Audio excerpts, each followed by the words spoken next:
Bismillahirrahmanirrahim. Assalamualaikum warahmatullahi wabarakatuh.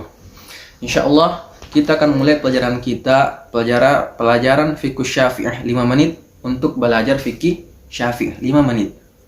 Jadi kita akan belajar fikih Syafi'i dengan kitab Umdatus Salik wa Umdatun Nasik. Umdatus Salik wa Umdatun Nasik fi fikih Syafi'ih. Fikih Syafi'i yang ditulis oleh Syekh Al-Ma'ruf bi Ibnu Nakib Al-Misri. Ibnu Nakib Al-Misri. Kita mulai kitab pertama dengan judul yang besar, yaitu At-Tahara, tentang kebersihan. Tahara tentang bersuci atau kebersihan. Jadi tahara terbagi dari dua. Tahara bersuci dari najis besar dan bersuci dari najis kecil. Oke, kita lanjut. Bab pertama dari buku ini adalah Aqsamul Miyah. Bab pertama adalah Aqsamul Miyah, jenis-jenis air. Jadi sebelum kita memulai pelajaran buku fikih, semua buku fikih, bab pertama pasti tentang air. Karena dia harus menjelaskan harus menjelaskan sesuatu yang memulai segala ibadah. Ibadah wajib seperti sholat, haji, dimulai dengan satu, yaitu wudu. Wudu dimulai dengan toharo, dengan air. Oke, kalau bukan dengan air namanya tayamum. Oke, kita mulai bab pertama, Aqsamul Miyah, jenis-jenis air. Jenis air yang pertama disebutkan dalam buku ini adalah tohurun. Jenis pertama tohurun, kedua adalah tohirun, ketiga najisun. Yang pertama, at-tohur huwa tohiru fi nafsihi al-mutahhiru li ghairihi. Jadi jenis pertama adalah jenis air tohurun, yaitu adalah dia suci dan bisa mensucikan. Oke, suci dan bisa mensucikan. Suci dan bisa mensucikan. Banyak air.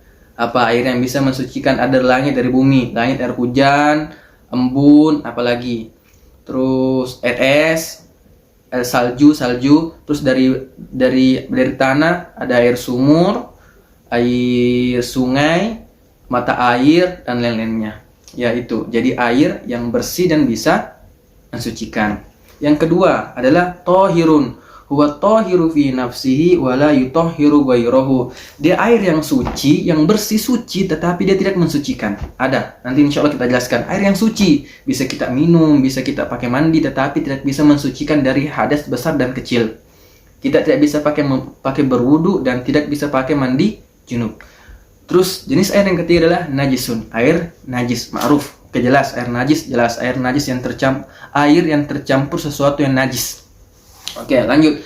Fala yajuzu raf'u hadatsin wala izalatu najasin illa bil ma'il mutlaq. Kita tidak boleh, tidak dibolehkan atau tidak bisa mengangkat hadas atau tidak bisa menghilangkan sesuatu yang najis kecuali air mutlak. Air, kita tidak bisa membersihkan sesuatu atau kita tidak bisa memakainya untuk membersihkan diri kita berwudu, contohnya dan mahdi, kecuali air mutlak. Air mutlak itu apa? Air mutlak itu adalah wa huwa tahuru ala ayyi sifatin kana fi aslil khilqah. Air mutlak itulah air yang tidak berubah dari sifat keairannya.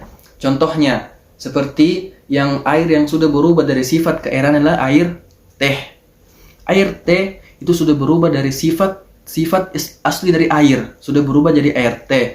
Air gula, air kopi, air sabun, apalagi sirup, itu sudah berubah dari sifat keairannya. Jadi itu tidak boleh. Jadi air tersebut yang sudah berubah dari sifat keairannya, kita tidak boleh memakainya untuk bersuci dan membersihkan dari sesuatu yang najis. Oke. Selanjutnya, wa yukrahu bil musyammas. Kita dilarang untuk membersihkan sesuatu dengan air yang dipanaskan oleh matahari. Fi biladil harro, air dipanaskan oleh sinar matahari di negara yang panas. Selanjutnya, fil awanil muntabi'ah. Kita tidak boleh memakai air yang dipanaskan di awanil muntabi'ah atau di ember atau bejana yang kita membuat bejana tersebut dengan cara dipukul. Dengan misalnya besi atau apalagi besi aluminium. Jadi kita dilarang, wa yukrahu bukan haram ya, tapi dilarang. bukan haram, tapi dilarang. Bukan sampai derajat haram, boleh tapi dilarang. Untuk apa? Kalau ada dilarang sih, jadi kita menjadi apa? Larangan untuk kesehatan kita. Dilarang yang pertama tadi apa? Memakai air yang dipanaskan oleh sinar matahari di negara yang panas dan di bejana yang terbuat dari sesuatu dipukul. Contohnya bejana besi, bejana perak, bejana aluminium. Bejana aluminium. Illa zahaba wal fiddah. Jadi boleh katanya dipakai air yang dipanaskan oleh sinar matahari di negara yang panas di tempat bejana emas dan perak. Boleh kita pakai, tetapi kita nggak boleh memakainya. Kita pindahkan dulu airnya ke tempat yang lain, karena memakai awani atau bejana emas dan perak itu haram, tidak boleh. Oke, siap, tidak boleh. Watazulu bitabrid. Kita boleh memakainya dengan syarat harus hilang panas tersebut dengan dingin. Jadi ketika dingin, kita sudah boleh memakainya untuk bersuci dan membersihkan diri kita. Oke. Insyaallah kita akan melanjutkan selanjutnya. Assalamualaikum warahmatullahi wabarakatuh.